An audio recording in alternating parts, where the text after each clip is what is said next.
Hello, je te fais une petite vidéo parce que peut-être ce sera pas clair. Donc, comment réactiver les contacts qui sont inactifs? Donc, dans les emails, hein, bien sûr, il y a des gens qui n'ont plus ouvert tes emails depuis un moment.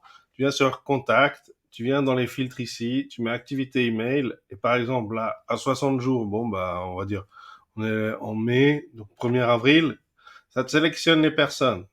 Tu les sélectionnes ici, tu crées un tag. Donc, il faut avoir créé préalablement ton tag. Tag que tu vas appeler, par exemple, inactif. OK?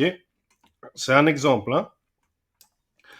Ici, hop, tu vas venir ajouter le tag. D'accord? Là, en l'occurrence, je ne vais pas l'ajouter à mon tag. D'accord? Ici, tu peux faire d'autres choses. C'est dans plus d'actions, là en bas. Ensuite, tu vas dans ton workflow. Parce que tu voudrais faire ça, que ça se fasse, par exemple, pour les gens. Ici, tu crées un workflow que tu appelles inactif. OK, tu crées un premier déclencheur. Donc, tag ajouté. J'avais un tag, sauf erreur, inactif. Des inscrits ou inactifs. Voilà. Tac. Créer. Ensuite, tu dis action. Tac. Par exemple, inscrire à une campagne email. Tu vas sélectionner une campagne email que tu vas envoyer spécifiquement à ces personnes. OK? Ensuite, tu peux faire une décision parce que bon, le but c'est normalement de les réactiver, puis au bout d'un moment, bah, de les sortir, tu vois. Après, tu vas décider plus tard si tu veux continuer à envoyer des emails à ces personnes ou ajouter des nouveaux. Ça, tu pourras venir à chaque fois dans tes nouveaux contacts, dans tes contacts, ajouter de nouvelles personnes. Tu peux revenir un mois plus tard, par exemple, et dire, bah tiens, du mois de mai au mois de juin, est-ce que j'ai des inactifs? Leur ajouter le tag, ok? Et tu peux même décider de vérifier ceux qui avaient déjà le tag, par exemple, leur enlever pour leur mettre un tag définitivement inactif, par exemple, et puis mettre inactif pour les nouveaux. Ça, c'est une possibilité. Mais si tu les laisses tous et que tu veux simplement qu'il se passe quelque chose de différent, s'ils reviennent à être actifs, tu peux faire une décision.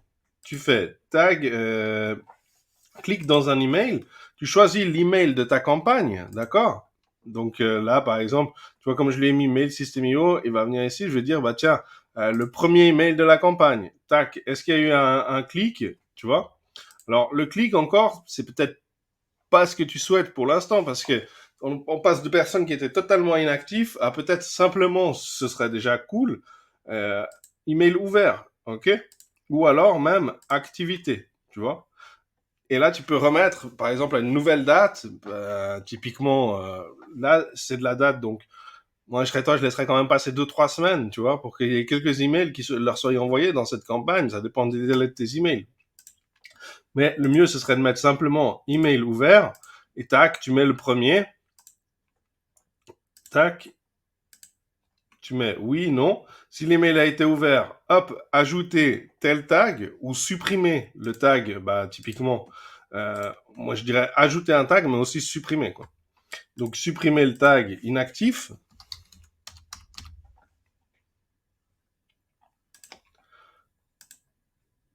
Inactif. C'était désinscrit ou inactif, je crois. Désinscrit ou inactif. Ça, c'est une chose. Mais tu peux aussi ajouter un tag pour dire que peut-être pendant un temps, cette personne a été inactive, voir ce que tu vas faire avec ces gens. Ça dépend tout de ton intention, en fait. Et puis, si non, bah là, tu ne fais rien, en fait. Il n'y a pas besoin de mettre quelque chose. Tu vois, tu peux laisser la personne, puis après, tu passes au mail suivant de ta campagne, au mail suivant, au mail suivant. Alors, selon ta campagne, ça peut faire un workflow très, très long, mais au moins, ça te permettra de finir par faire quelque chose de ces gens. Et puis peut-être tout à la fin, tu vas dire, bon, bah voilà, j'ai envoyé, je sais pas, 7 mails, les gens n'ont pas réagi, bah, est-ce que je vais les retirer de ma liste, les exporter? Donc là, tu retournes dans tes contacts. Ici, je vais le supprimer parce que je ne vais pas l'utiliser pour le moment. Pas finaliser tout ça. Donc voilà. Ici, tu retournes dans tes contacts.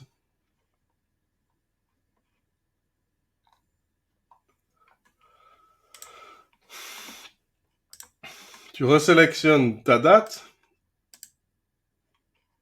au 1er avril.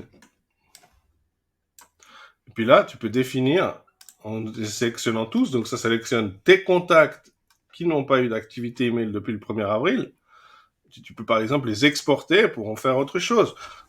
Si tu veux, par exemple, dans ta publicité Facebook, dire Si tu utilises la publicité Facebook avec ta liste de contacts, dire, bah tiens, il va falloir que je supprime. Donc, tu te fais un fichier de ta liste de contacts que tu utilises sur Facebook, tu supprimes les nouvelles personnes qui sont inactives pour dire, bon, bah voilà, peut-être ça, c'est pas les clients que j'espérais avoir. Et au fur et à mesure, tu ajustes ta liste. Après, il y a encore d'autres choses. Si tu utilises des logiciels tiers, tout dépend de ce que tu vas en faire. Moi, je te montre simplement comment faire pour, en fait, créer un workflow qui te permet de détecter les personnes inactives et d'en faire quelque chose. A priori, moi, je t'ai montré une campagne email, mais ça peut être tout ce que tu envisages de faire.